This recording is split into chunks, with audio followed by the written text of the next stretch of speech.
നമസ്കാരം. ഇന്ന് ഇപ്പോൾ തുടങ്ങുന്നു. നോക്കാം പ്രധാന തലക്കെട്ടുകൾ.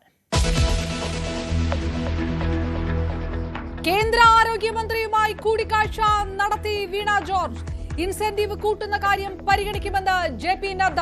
ഇൻസെന്റീവ്സ് ഉയർത്തുന്നത് സംബന്ധിച്ച കാര്യം അത് കേന്ദ്ര ഗവൺമെന്റിന്റെ പരിഗണനയിലാണ്, അത് പരിശോധിക്കുന്നുണ്ട് എന്നുള്ളതാണ് ബഹുമാനപ്പെട്ട കേന്ദ്ര ആരോഗ്യവകുപ്പ് മന്ത്രി പറഞ്ഞത്.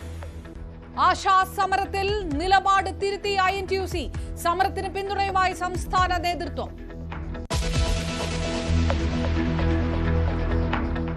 24 വെട്ടുവെട്ടി പുതിയ എമ്പുരാൻ തിയേറ്ററിലേക്ക്. ബജ്രംഗി മാറി ബൽദേവായി. സുരേഷ് ഗോപിക്കും കട്ട്. സ്ത്രീകൾക്കെതിരെയുള്ള അതിക്രമം വെട്ടിമാറ്റി. റീ എഡിറ്റഡ് സെൻസർ രേഖ പുറത്ത്. റീ എഡിറ്റിംഗ് ആരെയും ഭയന്നല്ലെന്ന് നിർമ്മാതാവ് ആന്റണി പെരുമ്പാവൂർ. മുരളി ഗോപിക്ക് വിയോജിപ്പില്ല. പൃഥ്വിരാജിനെ ഒറ്റപ്പെടുത്താനാവില്ല. സിനിമയുടെ 3ാം ഭാഗം വരുമെന്നും ആന്റണി പെരുമ്പാവൂർ.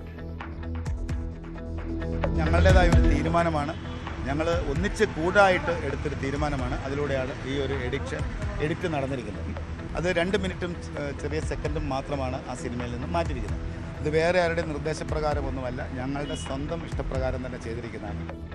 എമ്പുരാൻ പ്രദർശനം തടയണമെന്ന ഹർജി തള്ളി ഹൈക്കോടതി.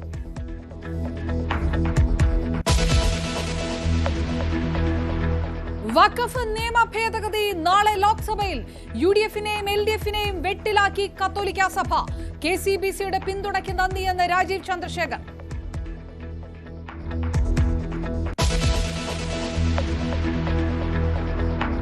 തിരുവനന്തപുരം കേരള യൂണിവേഴ്സിറ്റി മെൻസ് ഹോസ്റ്റലിൽ എക്സൈസ് റെയ്ഡ്. മുറികളിൽ നിന്ന് കഞ്ചാവ് പിടികൂടി. പരിശോധന നടത്തിയത് പൂട്ട് കുത്തി തുറന്ന്.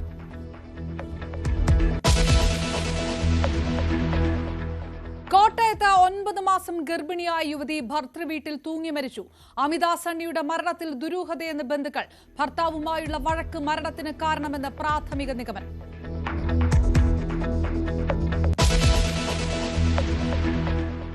ആശാ വർക്കർമാരുടെ ഇൻസെന്റീവ് വർദ്ധിപ്പിക്കുന്ന കാര്യം പരിശോധിക്കാമെന്ന് കേന്ദ്ര ആരോഗ്യമന്ത്രി JP നദ്ദ അറിയിച്ചെന്ന് മന്ത്രി വീണ ജോർജ്. കേന്ദ്രമന്ത്രിയുടെ നിലപാടിൽ പ്രതീക്ഷയുണ്ടെന്നും സംസ്ഥാനത്തിന്റെ ആവശ്യങ്ങൾ JP നദ്ദയെ ധരിപ്പിച്ചെന്നും വീണ ജോർജ് വ്യക്തമാക്കി.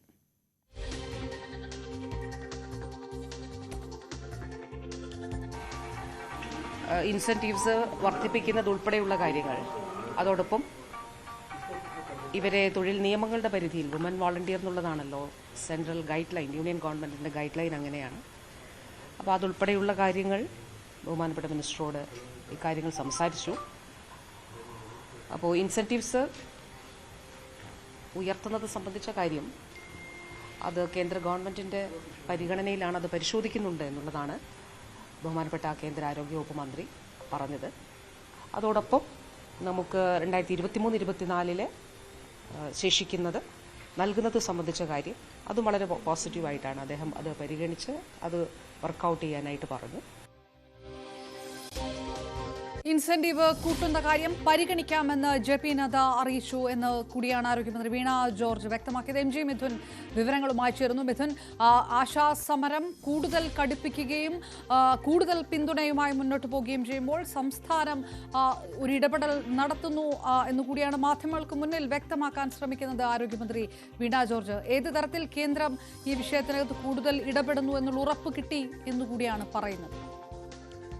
അപർണ, കഴിഞ്ഞ 51 ദിവസമായി ആശാവർക്കർമാർ സെക്രട്ടേറിയറ്റ് മുന്നിൽ നിരാഹാര സമരവും ഒപ്പം തന്നെ മറ്റു സമരം കൂടുതൽ ശക്തമായി മുന്നോട്ട് പോകുന്ന സാഹചര്യത്തിൽ കൂടിയാണ് ഇപ്പോൾ ഈ ആശാവർക്കർമാരുടെ വിഷയം ഇന്ന് കേന്ദ്ര ആരോഗ്യമന്ത്രി JP നദ്ദയുമായി നടത്തിയ കൂടിക്കാഴ്ചയിൽ ഒരു ഉറപ്പ്, അത് ഒരു പ്രതീക്ഷ നൽകുന്ന ഒരു ഉറപ്പ് തന്നെയാണ് ലഭ്യമായിരിക്കുന്നതെന്നാണ് നമുക്ക് മനസ്സിലാക്കാൻ സാധിക്കുന്നത്. ആശാവർക്കർമാരെ സംബന്ധിച്ച് വളരെ ആശ്വാസം നൽകുന്ന ഒരു വാർത്ത ആണ് ഇപ്പോൾ ആരോഗ്യമന്ത്രി വ്യക്തമാക്കുകയും ചെയ്തിരിക്കുന്നത്. കൂടിക്കാഴ്ചയിൽ ഈ വിഷയം ചർച്ചയായി. ഒപ്പം തന്നെ ഇവരുടെ ഇൻസെന്റീവ് വർദ്ധിപ്പിക്കുന്നതുമായി ബന്ധപ്പെട്ടുള്ള കാര്യങ്ങൾ അത് വിശദമായി തന്നെ പരിശോധിക്കുകയും ചെയ്യാമെന്ന് ആരോഗ്യമന്ത്രിയോട് JP നദ്ദ അറിയിക്കുകയും ചെയ്തിട്ടുണ്ട്. കൂടാതെ ഈ 60:40 എന്ന അനുപാതത്തിലാണ് ഈ തുക നൽകേണ്ടത്. ആ തുകയുമായി ബന്ധപ്പെട്ടുള്ള കൃത്യമായ വ്യക്തത ഇനി വരേണ്ടതായിട്ടുണ്ട്. അതടക്കമുള്ള കാര്യങ്ങൾ പരിശോധിച്ച് ഒരു തീരുമാനത്തിലേക്ക് എത്താം എന്ന് ആരോഗ്യമന്ത്രി പറഞ്ഞിട്ടുണ്ട് എന്നാണ് അറിയിച്ചിട്ടുള്ളത്. കൂടാതെ തന്നെ 2023-24 കാലഘട്ടത്തിൽ ഈ തുക കേന്ദ്രത്തിൽ നിന്ന് സംസ്ഥാനത്തിന് ലഭ്യമാകേണ്ടതായിട്ടുണ്ട്. ഈ തുക ഉടൻ തന്നെ നൽകുന്നതിന് വേണ്ടിയുള്ള നടപടി സ്വീകരിക്കാം. അതും വർക്കൗട്ട് ചെയ്തുകൊണ്ടിരിക്കുകയാണ് എന്നുള്ള ഒരു കാര്യം കൂടി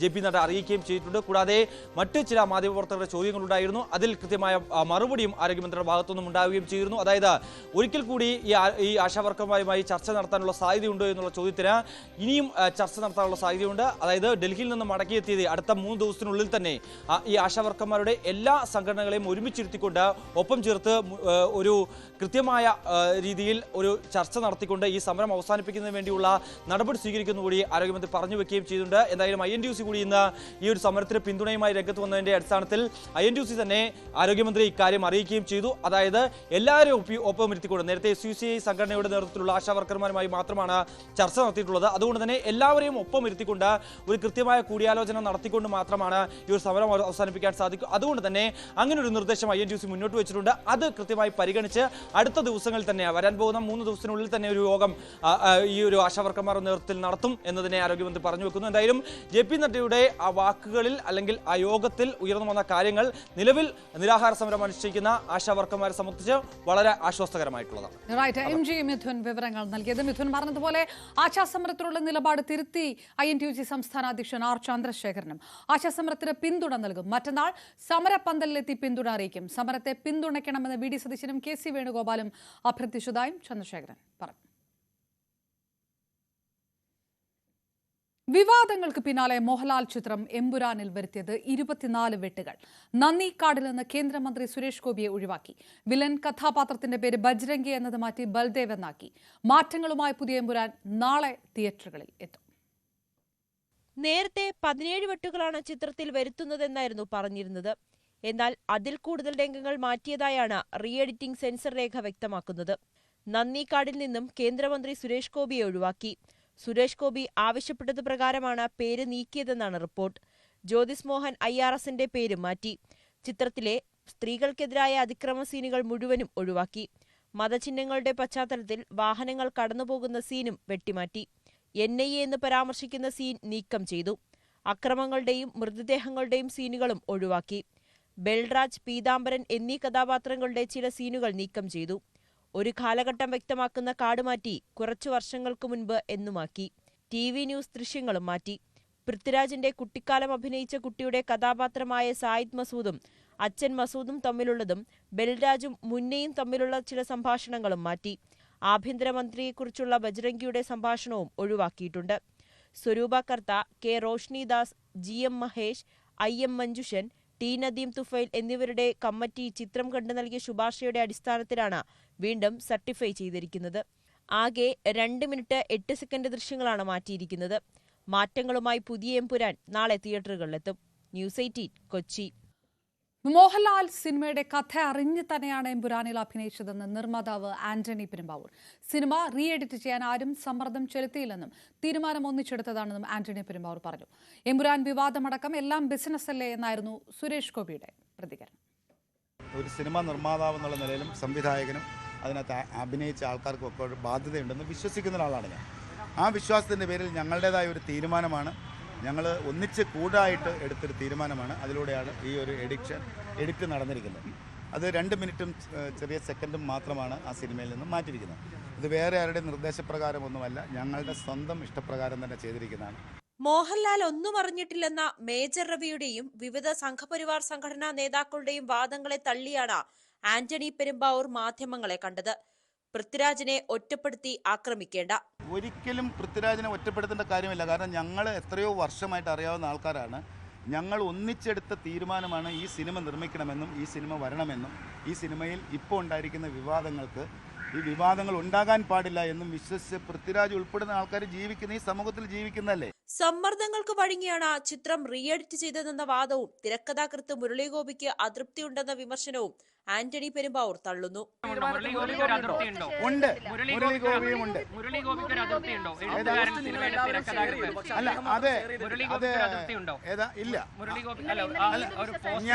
ഞാൻ എന്ന വ്യക്തി മനസ്സിലാക്കുന്നു അതിലൊരു അതൃപ്തി ഉണ്ടെന്ന് വിശ്വസിക്കുന്നു. അല്ല, അത് ഇനിയും നാളെ അത് ഷെയർ ചെയ്തില്ലെങ്കിലും അതിന് സമ്മതമുണ്ട് എന്ന് വിചാരിക്കും. അതേസമയം വിവാദമേ തട്ടിപ്പെന്ന കേന്ദ്രമന്ത്രി Suresh Gopi. What is the controversy? Who has raised the controversy? It's all business, ma'am. It's all business. Screwing up the psyche of the people and making money. That's all. Empuraan സിനിമയുടെ പേരിൽ പൃഥ്വിരാജിനും മോഹൻലാലിനുമെതിരെ സംഘടിത ആക്രമണം നടക്കുകയാണെന്ന് കേരളത്തിൽ നിന്നുള്ള എംപിമാർ വിമർശിച്ചു. ഇത് സംബന്ധിച്ച് ഹൈബി ഈഡൻ ലോക്സഭയിലും എ റഹീം രാജ്യസഭയിലും നൽകിയ അടിയന്തര പ്രമേയ നോട്ടീസ് തള്ളി. ന്യൂസ് 18 കൊച്ചി. എമ്പുരാൻ പ്രദർശനം അടിയന്തരമായി തടയണമെന്ന ആവശ്യം തള്ളി ഹൈക്കോടതി. ഹർജിക്കാരന്റെ ഉദ്ദേശശുദ്ധിയിൽ സംശയമുണ്ടെന്ന് ഹൈക്കോടതി വിമർശിച്ചു. ഹർജിയെ സംസ്ഥാന സർക്കാർ എതിർത്തു. സെൻസർ ബോർഡ് ഒരിക്കൽ അനുമതി നൽകിയാൽ പ്രദർശനത്തിന് വിലക്കില്ല. എമ്പുരാൻ സിനിമയ്ക്കെതിരെ ഒരു കേസും രജിസ്റ്റർ ചെയ്തിട്ടില്ലെന്നും സർക്കാർ അറിയിച്ചു. സർക്കാർ മറുപടിയുടെ അടിസ്ഥാനത്തിൽ പ്രദർശനം തടയണമെന്ന ആവശ്യം തള്ളി. മോഹൻലാൽ, പൃഥ്വിരാജ്, ആന്റണി പെരുമ്പാവൂർ, ഗോകുലം ഗോപാലൻ എന്നിവരെ എതിർകക്ഷിയാക്കിയായിരുന്ന ഹർജി തള്ളി. BJP തൃശൂർ ജില്ലാ കമ്മിറ്റി അംഗം VV വിജേഷാണ് ഹർജിയുമായി ഹൈക്കോടതിയെ സമീപിച്ചത്. ഹർജി നൽകിയതിന് വിജേഷിനെ BJP സസ്പെൻഡ് ചെയ്തു. മോഹൻലാലിനും പൃഥ്വിരാജിനും രാഷ്ട്രീയമുള്ളതായി തനിക്കറിയില്ലെന്ന് EP ജയരാജൻ. ഓർഗനൈസറിന്റെ ആക്രമണം ആവിഷ്കാര സ്വാതന്ത്ര്യത്തിന് മേലുള്ള കടന്നുകയറ്റമാണെന്നും ജയരാജൻ പറഞ്ഞു. സിനിമാ രംഗത്തൊക്കെ ഏറ്റവും ശ്രദ്ധേയരായിട്ടുള്ള ജനഹൃദയങ്ങളിൽ സ്ഥാനം പിടിച്ചിട്ടുള്ള കലാകാരന്മാരാണ് ശ്രീ മോഹൻലാലും ശ്രീ പൃഥ്വിരാജും. അവരെ പോലെയുള്ള കലാകാരന്മാർക്ക് പ്രത്യേകിച്ച് രാഷ്ട്രീയമൊന്നും ഉള്ളതായി എനിക്കിതുവരെ മനസ്സിലാക്കാൻ കഴിഞ്ഞിട്ടില്ല. ഇവർ രണ്ടുപേരുമായിട്ടും അതുപോലെ മറ്റു പല സിനിമക്കാരുമായിട്ടും എനിക്ക് വ്യക്തിപരമായിട്ട് തന്നെ ബന്ധമുള്ളതാണ്. ഇതുവരെ പ്രത്യേക രാഷ്ട്രീയ കാര്യങ്ങളിലൊന്നും അവർ തൽപരരായിരുന്നില്ല. കലയെ സ്നേഹിക്കുക, കലയെ വളർത്തുക, സിനിമയെ വളർത്തുക, ആസ്വാദകർക്ക് ആസ്വാദകരമായ സിനിമകൾ സൃഷ്ടിച്ചു കൊടുക്കുക, ഈ നിലപാട് സ്വീകരിച്ചിട്ടുള്ള കലാകാരന്മാരാണ്. എമ്പുരാൻ സിനിമയ്ക്ക് നേരെ ആക്രമണം, RSSന്റെ ഓർഗനൈസർ അംഗീകാരം കിട്ടിയാലേ ഇവിടെ സിനിമ എഴുതാൻ പറ്റൂ, സിനിമ സ്ക്രിപ്റ്റ് എഴുതാൻ പറ്റൂ, സിനിമ അവതരിപ്പിക്കാൻ പറ്റൂ, പാട്ട് പാടാൻ പറ്റൂ, പ്രസംഗിക്കാൻ പറ്റുള്ളൂ, ചിന്തിക്കാൻ പാടുള്ളൂ എന്നാണോ? RSSന്റെ ഓർഗനൈസറുടെ ആക്രമണം ഇത് ആവിഷ്കാര സ്വാതന്ത്ര്യത്തിന് നേരെയുള്ള കടന്നാക്രമണമാണ്. സംഘപരിവാർ സംഘടനകളുടെ പ്രതിഷേധത്തെ തുടർന്ന് റീ എഡിറ്റ് ചെയ്യേണ്ടി വന്ന മോഹൻലാൽ പൃഥ്വിരാജ് ചിത്രം എമ്പുരാനുമായി ബന്ധപ്പെട്ട് പുതിയ വിവാദം. സിനിമയിൽ അണക്കെട്ടിനെ കുറിച്ച് പരാമർശിക്കുന്ന രംഗങ്ങൾ ഒഴിവാക്കണമെന്നാവശ്യപ്പെട്ട് തമിഴ്നാട്ടിലെ ഒരു വിഭാഗം കർഷകർ രംഗത്തെത്തി. സിനിമയിൽ സാങ്കല്പിക പേരിലാണ് അണക്കെട്ടെങ്കിലും ഇത് മുല്ലപ്പെരിയാറിനെ ഉദ്ദേശിച്ചുള്ളതാണെന്നും ഇത് ഒഴിവാക്കിയില്ലെങ്കിൽ പ്രതിഷേധം കടുപ്പിക്കുമെന്നും Periyar Vaigai irrigation farmers association മുന്നറിയിപ്പ് നൽകി. തമിഴ്നാട് കമ്പത്തെ ഗോകുലം ചിറ്റ്സ് ശാഖയ്ക്ക് മുന്നിൽ നാളെ ഉപരോധ സമരം നടത്തും. തിരുവനന്തപുരം പാളയം യൂണിവേഴ്സിറ്റി ഹോസ്റ്റലിൽ എക്സൈസിന്റെ മിന്നൽ പരിശോധന. തമിഴ്നാട് സ്വദേശികളായ 2 വിദ്യാർത്ഥികളുടെ മുറികളിൽ നിന്ന് 20 ഗ്രാം കഞ്ചാവ് കണ്ടെടുത്തു. അതേസമയം SFIയെ പ്രതിസ്ഥാനത്ത് നിർത്താൻ ബോധപൂർവമായ നീക്കമാണ് ചിലർ നടത്തുന്നതെന്ന് സംഘടനാ നേതൃത്വം ആരോപിച്ചു. കേരള സർവകലാശാലയ്ക്ക് ഹോസ്റ്റലുമായി ബന്ധമില്ലെന്നായിരുന്നു വൈസ് ചാൻസലറുടെ പ്രതികരണം. രാവിലെ 11 മണിയോടെയാണ് രഹസ്യ വിവരത്തിന്റെ അടിസ്ഥാനത്തിൽ എക്സൈസ് സംഘം പാളയം യൂണിവേഴ്സിറ്റി ഹോസ്റ്റലിൽ പരിശോധനയ്ക്കെത്തിയത്. വേനലവധി ആരംഭിച്ചതിനാൽ മിക്ക മുറികളിലും വിദ്യാർത്ഥികൾ ഉണ്ടായിരുന്നില്ല. സംശയം തോന്നിയ മുറികൾ തുറന്നു നടത്തിയ പരിശോധനയ്ക്കിടയിലാണ് തമിഴ്നാട് സ്വദേശികളുടെ പക്കൽ നിന്ന് 20 ഗ്രാം കഞ്ചാവ് പിടിച്ചെടുത്തത്. അതേസമയം SFIയെ സംശയനിഴലിൽ നിർത്താനുള്ള ബോധപൂർവമായ നീക്കങ്ങളാണ് ചില മാധ്യമങ്ങൾ നടത്തുന്നതെന്ന വിമർശനവുമായി ജില്ലാ നേതൃത്വം രംഗത്തെത്തി. നിലവിൽ SFI പ്രവർത്തകൻ എന്നൊക്കെ പല മാധ്യമങ്ങൾക്കകത്തും സൂചിപ്പിക്കുന്നുണ്ടായി. എന്തിന്റെ അടിസ്ഥാനത്തിലാണ് SFI പ്രവർത്തകൻ എന്ന് മാധ്യമങ്ങൾ പറയാൻ വേണ്ടി തയ്യാറായിട്ടുള്ളത്? അത് ഏത് രൂപത്തിലേക്കാണ് SFI പ്രവർത്തകൻ എന്ന് പറയുന്നുണ്ടായിട്ടുള്ളത്? ഏത് റൂമിനകത്ത് നിന്നാണ് അല്ലെങ്കിൽ ഏത് ആളുകളെയാണ് അറസ്റ്റ് ചെയ്യപ്പെട്ടുള്ളത് എന്ന് എന്ത് കൺഫർമേഷനാണ് നിലവിലെ മാധ്യമങ്ങൾക്ക് ലഭിച്ചിട്ടുള്ളത്?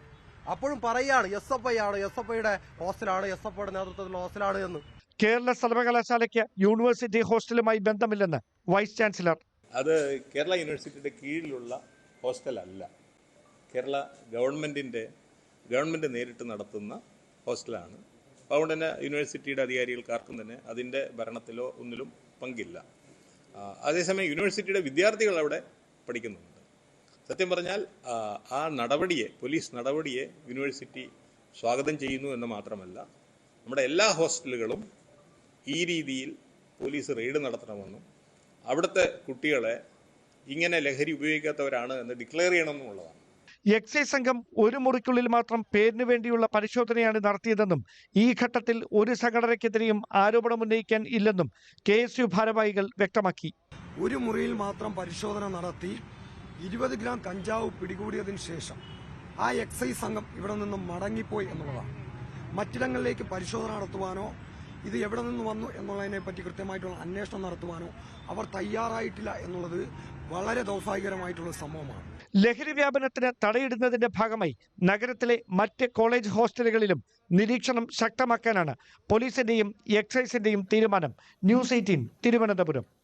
ലഹരി വസ്തുക്കളുടെ വിൽപ്പനയും ഉപയോഗവും തടയാൻ ഇപ്പോഴത്തെ സർക്കാരിനോ മുമ്പത്തെ സർക്കാരിനോ കഴിഞ്ഞിട്ടില്ലെന്ന് നായർ സർവീസ് സൊസൈറ്റി. ജനങ്ങളും രക്ഷകർത്താക്കളും സർക്കാരിന്റെ പിന്തുണ ആവശ്യപ്പെടണം. ലഹരി വിഷയത്തിൽ രാഷ്ട്രീയ മുതലെടുപ്പ് നടത്തുന്നവരെ ഒറ്റപ്പെടുത്തണം. ലഹരിയെ നേരിടാൻ സർക്കാരും ജനങ്ങളും രക്ഷകർത്താക്കളും മുന്നിട്ടിറങ്ങണം. ലഹരിക്കെതിരെ പ്രവർത്തിക്കാൻ കരയോഗങ്ങൾക്കും NSS നിർദ്ദേശം നൽകി. വഖഫ് നിയമ ഭേദഗതി നാളെ ലോക്സഭയിൽ 8 മണിക്കൂർ ചർച്ചയാണ് നിശ്ചയിച്ചിരിക്കുന്നത്. ബില്ലിനെ എതിർക്കുമെന്ന് കോൺഗ്രസ് ദേശീയ നേതൃത്വം ആവർത്തിച്ചു. KCBCയുടെ അടക്കം സമ്മർദ്ദം നിലനിൽക്കെ ഇത് UDF പ്രതിരോധത്തിലായിരിക്കുകയാണ്. ബില്ലിനെ എതിർക്കാൻ NDA സഖ്യകക്ഷിയായ JDUവിനും സമ്മർദ്ദം ശക്തമാണ്. ബജറ്റ് സമ്മേളനം അവസാനിക്കാൻ 3 ദിവസം മാത്രം ബാക്കി നിൽക്കെ വഖഫ് നിയമ ഭേദഗതി ബിൽ പാസാക്കിയെടുക്കാനാണ് കേന്ദ്ര നീക്കം. നാളെ ലോക്സഭയിലും മറ്റന്നാൾ രാജ്യസഭയിലും ബില്ല് കൊണ്ടുവന്ന് പാസാക്കിയെടുക്കുകയാണ് ലക്ഷ്യം. I had proposed before the committee that tomorrow on 2nd April we are bringing the Waqf Amendment Bill, and for that we have to allocate time for discussion, and we had proposed that initially from 4 hours, 6 hours, whatever the committee decides, government is okay. ലോക്സഭയിലും രാജ്യസഭയിലും തനിച്ച് ഭൂരിപക്ഷമില്ലാത്ത BJPക്ക് TDPയുടെയും JDUവിന്റെയും നിലപാട് നിർണായകമാണ്. ഈ 2 പാർട്ടികളും ബില്ലിനെ പരസ്യമായി എതിർത്തിട്ടില്ലെങ്കിലും സമ്മർദ്ദം ശക്തമാണ്. ബീഹാർ തെരഞ്ഞെടുപ്പ് അടുത്ത സാഹചര്യത്തിൽ പ്രത്യേകിച്ച് JDUവിന്മേൽ. മുസ്ലിം വ്യക്തി നിയമ ബോർഡ് അടക്കമുള്ള മുസ്ലിം സംഘടനകൾ ബില്ലിനെ എതിർക്കണമെന്ന് JDUവിനോട് ആവശ്യപ്പെട്ടിട്ടുണ്ട്. അതിനിടെ ബില്ലിനെ എതിർക്കുമെന്ന് കോൺഗ്രസ് ദേശീയ നേതൃത്വം ആവർത്തിച്ചതിനാൽ UDFൽ ഇതേ ആശയക്കുഴപ്പമുണ്ട്. ബില്ലിനെ തുറന്നെതിർക്കുകയാണ് മുസ്ലിം ലീഗ്. KCBCയും CBCIയും കേരളത്തിൽ നിന്നുള്ള MPമാർ ബില്ലിനെ പിന്തുണയ്ക്കണമെന്ന നിലപാടെടുത്ത സാഹചര്യത്തിൽ എല്ലാ വ്യവസ്ഥകളോടും എതിർക്കേണ്ടതില്ലെന്ന നിലപാട് ചില കോൺഗ്രസ് MPമാർക്കുണ്ട്. കേരള കോൺഗ്രസിനും ഇതേ നിലപാടാണ്. ഇടതുമുന്നണിയുടെ ഭാഗമായ കേരള കോൺഗ്രസ് Mനും പ്രതിസന്ധിയുണ്ട്. ബിൽ നിയമസഭയിൽ വരുമ്പോൾ ഈ അംഗങ്ങൾ സ്വീകരിക്കുന്ന നിലപാട് നിർണായകമാകും. National desk, news 18. വഖഫ് ഭേദഗതി ബില്ലിന് KCBCയുടെ പിന്തുണയ്ക്ക് നന്ദിയെന്ന് BJP സംസ്ഥാന അധ്യക്ഷൻ രാജീവ് ചന്ദ്രശേഖർ.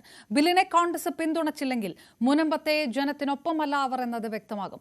പട്ടം ബിഷപ്പ് ഹൌസിലെത്തി കർദിനാൾ മാർ ക്ലിമിസ് കാതോലിക്ക ബാവയുമായി കൂടിക്കാഴ്ച നടത്തിയ ശേഷമായിരുന്നു പ്രതികരണം. ഇന്നലെ മിഞ്ഞാന്ന് KCBC ഇറക്കിയ ആ പ്രസ് റിലീസും കേരളത്തിന്റെ MPസിന്റെ വഖഫ് അമെൻമെന്റ് ബില്ലിന് പിന്തുണ കൊടുക്കാനൊരു റിക്വസ്റ്റും അതിനും ഞാൻ അദ്ദേഹത്തിനെ താങ്ക് ചെയ്തു.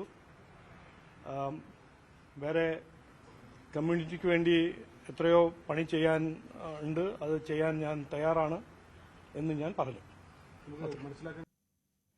വഖഫ് നിയമ ഭേദഗതി ബില്ലിനെ അനുകൂലിച്ച് ദീപികയിൽ മുഖപ്രസംഗം. ബില്ലിനെ അനുകൂലിച്ചില്ലെങ്കിൽ കേരളത്തിലെ MPമാരുടെ മതേതര നിലപാട് ചരിത്രമാകും. ബില്ലിനെക്കുറിച്ച് CPMനും കോൺഗ്രസിനും ഇനിയും മനസ്സിലായിട്ടില്ലെങ്കിൽ ഒന്നും പറയാനില്ല. മുൻപത്തെ ജനങ്ങളെ സഹായിക്കുമെന്ന് പറയുന്ന ഭരണപക്ഷവും പ്രതിപക്ഷവും പാർലമെന്റിൽ ഇരട്ടത്താപ്പ് കാണിക്കുകയാണെന്നും മുഖപ്രസംഗത്തിൽ കുറ്റപ്പെടുത്തും. സമാധാന അന്തരീക്ഷത്തെ തകർക്കാൻ ആരും കൂട്ടുനിൽക്കരുതെന്ന് EP ജയരാജൻ. വഖഫ് ഭേദഗതി ബിൽ സംബന്ധിച്ച ചോദ്യത്തോടാണ് പ്രതികരണം. വർഗീയ ധ്രുവീകരണമാണ് BJP ലക്ഷ്യമെന്നും ജയരാജൻ ആരോപിച്ചു. ഈ നാട്ടിൽ സമാധാനമുണ്ടാകണം, രാജ്യ താൽപര്യമാണ് നമ്മുടെ മുമ്പിലുള്ളത്. ഇപ്പോൾ ഇത്തരമൊരു ബില്ല് കൊണ്ടുവരുന്നതിൻ്റെയൊക്കെ പിന്നിലുള്ള രാഷ്ട്രീയത്തെക്കുറിച്ച് നിങ്ങൾ ചിന്തിക്കും. സമാധാനപരമായ ഒരു അന്തരീക്ഷത്തെ തകർക്കാൻ ആരും കൂട്ടുനിൽക്കരുത്. ഈ നാടിന് തീ കൊടുക്കരുത്. ഐക്യവും സാഹോദര്യവും കാത്തു സൂക്ഷിക്കണം. BJPയുടെ ലക്ഷ്യം ഇവിടെ വർഗീയ ധ്രുവീകരണം ഉണ്ടാക്കലാണ്. ആ വർഗീയ ധ്രുവീകരണത്തിന് വേണ്ടി അവർ ഏത് വഴികളും സ്വീകരിക്കുന്നു എന്നുള്ളതിന്റെ ലക്ഷണമാണിത്. എനിക്ക് ജനങ്ങളോടാണ് എല്ലാവരോടും അഭ്യർത്ഥിക്കാനുള്ളത്, ഒരു പാർട്ടിയും ഒരു സംഘടനയും രാജ്യത്തിന്റെ മതസാഹോദര്യം ദുർബലപ്പെടുത്താൻ പരിശ്രമിക്കരുത്. കയ്യിൽ നിന്ന് അകന്നുപോയാൽ, കൈവിട്ടുപോയാൽ നമുക്ക് ആപത്തായിരിക്കും. എല്ലാവരും ശ്രദ്ധിക്കുന്നത് നല്ലതാണ്. പത്തനംതിട്ട നാരങ്ങാനത്തെ ഫോൺ വിളി വിവാദത്തിൽ തെറ്റുപറ്റിപ്പോയെന്ന് village officer. CPM area secretary സഞ്ജുവിനോട് സംസാരിച്ച രീതി തെറ്റായിപ്പോയെന്ന് നാരങ്ങാനം വില്ലേജ് ഓഫീസർ ജോസഫ് ജോർജ് പറഞ്ഞു. സഞ്ജു രാഷ്ട്രീയക്കാരനാണെന്നോ CPM ഏരിയ സെക്രട്ടറി ആണെന്നോ വാദിച്ചിരുന്നില്ല. മാർച്ച് മാസം അവസാനം ഉണ്ടാകുന്ന മാനസിക സംഘർഷം മൂലമുണ്ടായ പിശകെന്നാണ് വില്ലേജ് ഓഫീസറുടെ വിശദീകരണം. ഞാൻ അവരുമായിട്ട് വിളിച്ച് കാര്യങ്ങളൊക്കെ സംസാരിച്ചു. ഈ പറയുന്ന വിഷയം ഉണ്ടായ സഞ്ജുവായിട്ട് വിളിച്ച് കാര്യങ്ങൾ സംസാരിച്ചു. അതോടൊപ്പം തന്നെ ജില്ലാ സെക്രട്ടറിയായിട്ട് കഴിഞ്ഞ ദിവസങ്ങളിൽ വിവരങ്ങൾ സംസാരിച്ചിരുന്നു. ജില്ലാ സെക്രട്ടറി ചാനൽ ചർച്ചയ്ക്കിടയിൽ തന്നെ പറഞ്ഞു അദ്ദേഹത്തിന് ഓഫീസിൽ വരുന്നതിനോ അദ്ദേഹത്തിൻ്റെ ജോലികൾ ചെയ്യുന്നതിനോ യാതൊരു തരത്തിലുള്ള ബുദ്ധിമുട്ടും ഞങ്ങളുടെ ഭാഗത്തുനിന്ന് ഉണ്ടാവില്ല എന്ന് ഉറപ്പ് പറഞ്ഞിട്ടുണ്ട്. സഞ്ജുവിൻ്റെ ഭാഗത്തുനിന്ന് അതുപോലെ തന്നെ ഞാൻ ഇന്നലെ അങ്ങോട്ട് വിളിച്ച് സഞ്ജുവിനായിട്ട് സംസാരിച്ചു. സഞ്ജു വളരെ പോസിറ്റീവായിട്ട് എൻ്റെ അടുത്ത് റെസ്പോണ്ട് ചെയ്തു. അന്നേരത്തെ അതായത് ഒരു മാർച്ച് മാസത്തിലുണ്ടാകുന്ന ഒരു വില്ലേജ് ഓഫീസർക്കുണ്ടാകുന്ന ടെൻഷൻ അത് പൊതുവെ എല്ലാവർക്കും അറിയാവുന്നതാണ്. അപ്പോൾ അതിൻ്റെ ഭാഗമായിട്ട് നമ്മൾ വിളിച്ച് സംസാരിച്ചത് മാത്രമാണ്. അപ്പോൾ അത് സഞ്ജുവിനെ ബുദ്ധിമുട്ടിക്കാനോ അല്ലെങ്കിൽ സഞ്ജുവിന് മാനസികമായിട്ട് പ്രയാസം ഉണ്ടാക്കാനോ ഒന്നും വേണ്ടിയിട്ടല്ല നമ്മൾ ചെയ്തത്. അപ്പോൾ അതിൻ്റെ ഭാഗത്തുനിന്ന് സഞ്ജുവിൻ്റെ ഭാഗത്തുനിന്നുണ്ടായ ഒരു പ്രകോപനപരമായിട്ടുള്ള വാക്കുകൾ അത് അന്നേരത്തെ ഒരു മാനസിക സംഘർഷം കൊണ്ടുണ്ടായതാണെന്നുള്ള രീതിയിൽ സഞ്ജുവും പറഞ്ഞു. പിന്നെ എൻ്റെ വാക്കുകൊണ്ട് എന്തെങ്കിലും പ്രയാസം ഉണ്ടായിട്ടുണ്ടെങ്കിൽ അതിന് ഞാൻ ആ തരത്തിൽ ഞാൻ റെസ്പോണ്ട് ചെയ്തിട്ടുണ്ട് സഞ്ജുവിനോട്. 9 മാസം ഗർഭിണിയായ യുവതിയെ ഭർത്തൃവീട്ടിൽ തൂങ്ങി മരിച്ച നിലയിൽ കണ്ടെത്തി. മാഞ്ഞൂർ കണ്ടാറ്റുപാടം സ്വദേശി അഖിൽ മാനുവലിന്റെ ഭാര്യ അമിത സണ്ണിയാണ് ജീവനൊടുക്കിയത്. ഭർത്താവുമായുള്ള വഴക്കാണ് ആത്മഹത്യക്ക് കാരണമെന്നാണ് പ്രാഥമിക നിഗമനം. ഞായറാഴ്ച രാത്രിയാണ് മാഞ്ഞൂരിലെ അഖിലിന്റെ വീട്ടിൽ അമിത തൂങ്ങി മരിച്ചത്. തന്റെ 2 മക്കളെയും നോക്കണമെന്ന് അമ്മ എൽസമ്മയെ ഫോൺ വിളിച്ചു പറഞ്ഞ ശേഷമായിരുന്നു ആത്മഹത്യ. വീട്ടിലില്ലാതിരുന്ന അഖിലിനെ അമ്മ എൽസമ്മ ഫോണിൽ വിളിച്ച് അറിയിച്ചു. വീട്ടിൽ തിരികെ എത്തി നോക്കിയപ്പോൾ അമിതയെ തൂങ്ങി മരിച്ച നിലയിലാണ് കണ്ടത്. അമിതയുടെ ബന്ധുക്കൾ പരാതി നൽകിയതിനെ തുടർന്ന് പോലീസ് അസ്വാഭാവിക മരണത്തിന് കേസെടുത്തു. 4.5 വർഷം മുൻപാണ് അഖിലും അമിതയും വിവാഹിതരായത്. 2 കുട്ടികളുമുണ്ട്. ആത്മഹത്യ ചെയ്യുമ്പോൾ ഗർഭിണിയായിരുന്നു. ആത്മഹത്യ സംബന്ധിച്ച സൂചന അവസാനമായി അമ്മയോട് ഫോണിൽ സംസാരിക്കുമ്പോഴും അമിത പങ്കുവച്ചു. ഞാനില്ലാതായാലും അവർക്ക് വിട്ടു കൊടുക്കണ്ട കേട്ടോ. അമ്മയ്ക്ക് അച്ഛനും നോക്കാൻ പറ്റില്ല. അത് വരുമ്പോൾ അനാഥാലയത്തിലോട്ട് കൊടുത്തു വെച്ചാൽ മതി എന്ന് പറഞ്ഞു. അപ്പം എൻ്റെ ഫോൺ ഇപ്പോൾ സ്വിച്ച് ഓഫ് ആവും അത്രയും പറയുകയും ചെയ്തു. ഫോൺ കട്ടാവുകയും ചെയ്തു. എന്നാൽ ഞാൻ ചോദിച്ചാൽ അന്നേരം അമ്മയോട് ചോദിച്ചാൽ അമ്മ അവിടെ എന്തെങ്കിലും പ്രശ്നമുണ്ടോ? ഉച്ചയായപ്പോൾ തുടങ്ങി ഇവർ തമ്മിൽ പൊക്കത്തിരുന്ന് എന്തോ പ്രശ്നമാണ്. എന്നാന്ന് എനിക്കറിയത്തില്ല. എന്നോടൊന്നും പറഞ്ഞില്ല. അവർ പൊക്കത്തിലാണെന്ന് പറഞ്ഞു. അമിതയുടെ സ്വർണം മുഴുവൻ അഖിലെടുത്തതായി കുടുംബത്തിന് പരാതിയുണ്ട്. പോസ്റ്റ്മോർട്ടം റിപ്പോർട്ട് പുറത്തു വന്നാലേ മരണകാരണം വ്യക്തമാകൂ. ന്യൂസ് 18 കോട്ടയം. പത്തനംതിട്ട വാലഞ്ചുഴിയിൽ 9ാം ക്ലാസ്സുകാരി ആറ്റിൽ ചാടി മരിച്ച സംഭവത്തിൽ ആൺസുഹൃത്ത് പോലീസ് കസ്റ്റഡിയിൽ. അയൽവാസി കൂടിയായ ആൺസുഹൃത്ത് അച്ഛനെയും സഹോദരനെയും ആക്രമിച്ചതിൽ മനം നൊന്താണ് പെൺകുട്ടി ആത്മഹത്യ ചെയ്തത്. യുവാവ് മകളെ നിരന്തരം ശല്യം ചെയ്തിരുന്നുവെന്ന് ആവണിയുടെ അച്ഛൻ പറഞ്ഞു. കഴിഞ്ഞ ദിവസം വലഞ്ചുഴി ക്ഷേത്രത്തിലെ ഉത്സവം കഴിഞ്ഞ് വീട്ടുകാർക്കൊപ്പം മടങ്ങുമ്പോഴാണ് സ്കൂൾ വിദ്യാർത്ഥിനിയായ ആവണി പാലത്തിൽ നിന്നും ആറ്റിലേക്ക് ചാടിയത്. അയൽവാസിയും ആൺസുഹൃത്തുമായ യുവാവ് അച്ഛനെയും സഹോദരനെയും ആക്രമിക്കുന്നത് നേരിൽ കണ്ടതിനെ തുടർന്നായിരുന്നു ആത്മഹത്യ. പെൺകുട്ടിയെ രക്ഷിക്കാൻ ഫയർഫോഴ്സും നാട്ടുകാരും പരിശ്രമം നടത്തിയെങ്കിലും വിഫലമായി. അയൽവാസിയായ 21-കാരനാണ് മകളുടെ മരണത്തിന് കാരണമെന്നാണ് ആവണിയുടെ കുടുംബത്തിന്റെ ആരോപണം. ആവണിയെ നിരന്തരം യുവാവ് ശല്യം ചെയ്തിരുന്നുവെന്നും കുടുംബം ആരോപിക്കുന്നു. ഇവർ നേരത്തെ ഒരു ചെറിയ ലോകം ഉണ്ടായിരുന്നു. ഇപ്പോൾ ശരത്ത് എന്ന് പറയുന്ന ഒരു ചെറുക്കനായിട്ട്. അപ്പോൾ അതിനെപ്പറ്റി ഇവരെന്ത് സംസാരം ഉണ്ടായി. ഇപ്പോൾ എൻ്റെ മോനെ പഠിച്ചുകൊണ്ടിരിക്കുക. അവനോട് വന്നിട്ടുണ്ടായിരുന്നു. അപ്പോൾ അവനുമായിട്ട് എന്തെങ്കിലും സംസാരം ഉണ്ടായെന്ന് പറഞ്ഞു. അപ്പോൾ എൻ്റെ ഭാര്യ എന്നെ വിളിച്ചു. അങ്ങനെ ഞാനവിടെ ചെല്ലുന്നത് അവിടെ ചീത്ത വിളിക്കുന്നതാണ് ഞാൻ കാണുന്നത്. എൻ്റെ മോളെ ഈ ആവണി. അപ്പോൾ ഞാൻ അവനെ അടിച്ചപ്പം ഇവൻ്റെ കൂട്ടുകാരന്മാർ ഒത്തിരി പേര് എന്നെ അടിച്ചു. അപ്പോൾ ഇത് എന്നെ അടിക്കുന്ന കണ്ടുകൊണ്ടാണ് ഇവളെടുത്ത് വെള്ളത്തിൽ ചാടി. ആരോപണ വിധേയനായ യുവാവിനെ പോലീസ് കസ്റ്റഡിയെടുത്ത് ചോദ്യം ചെയ്തു വരികയാണ്. ആവണിയുടെ മൃതദേഹം പോസ്റ്റ്മോർട്ടം നടപടികൾ പൂർത്തിയാക്കി ബന്ധുക്കൾക്ക് വിട്ടു നൽകി. ന്യൂസ് 18 പത്തനംതിട്ട. കോട്ടയം പാലായ്ക്ക് സമീപം ഇടപ്പാടിയിൽ 6 വയസ്സുകാരി കുഴഞ്ഞു വീണ് മരിച്ചു. ഇടപ്പാടി അഞ്ചാനിക്കൽ സോണി ജോസഫിന്റെയും മഞ്ജു സോണിയുടെയും ഏകമകൾ ജുവാന സോണിയാണ് മരിച്ചത്. ഗ്യാസ് സംബന്ധമായ പ്രശ്നങ്ങൾക്ക് മരുന്നുകൾ കഴിച്ചു വരികയായിരുന്നു. മൃതദേഹം കോട്ടയം മെഡിക്കൽ കോളേജിൽ പോസ്റ്റ്മോർട്ടം നടത്തും. CPM പാർട്ടി കോൺഗ്രസിന് നാളെ മധുരയിൽ കൊടിയുയരും. ജനറൽ സെക്രട്ടറി സ്ഥാനത്തേക്ക് MA ബേബിയുടെ പേര് സജീവ പരിഗണനയിലുണ്ട്. 77 വയസ്സ് പിന്നിട്ട് ബൃന്ദ കാരാട്ടിന് ഇളവ് നൽകി ജനറൽ സെക്രട്ടറി സ്ഥാനത്തേക്ക് കൊണ്ടുവരണമെന്ന അഭിപ്രായവും ശക്തമാണ്. എന്നാൽ കേരള ഘടകത്തിന്റെയും പ്രത്യേകിച്ച് മുഖ്യമന്ത്രി പിണറായി വിജയന്റെയും നിലപാട് നിർണായകമാകും.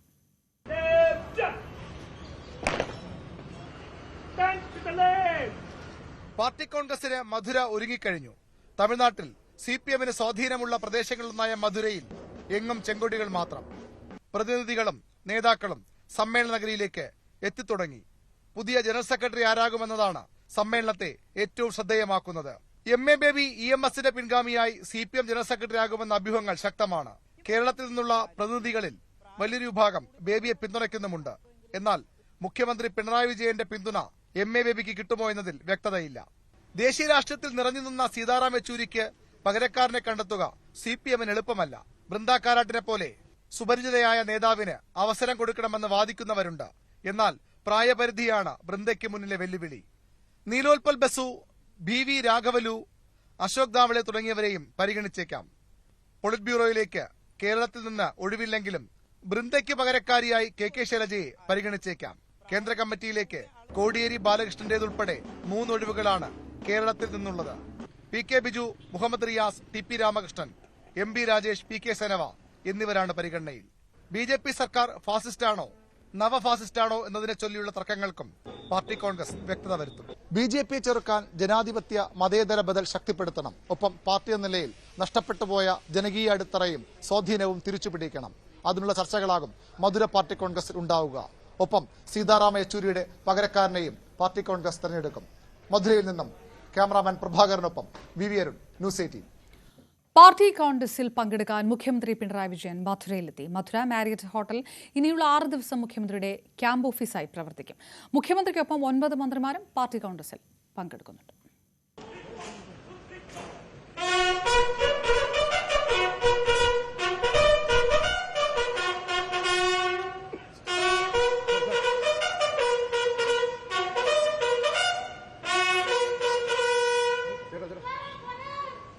തമിഴ്നാട് സർക്കാരിന്റെ അതിഥിയായ മുഖ്യമന്ത്രി പിണറായി വിജയനെ പോലീസ് ഗാർഡ് ഓഫ് ഓണർ നൽകി സ്വീകരിച്ചു. CPM സംസ്ഥാന സെക്രട്ടറി P ഷൺമുഖം, മധുര MP സു വെങ്കിടേശൻ എന്നിവരുടെ നേതൃത്വത്തിൽ പാർട്ടിയുടെ സ്വീകരണം വേറെ.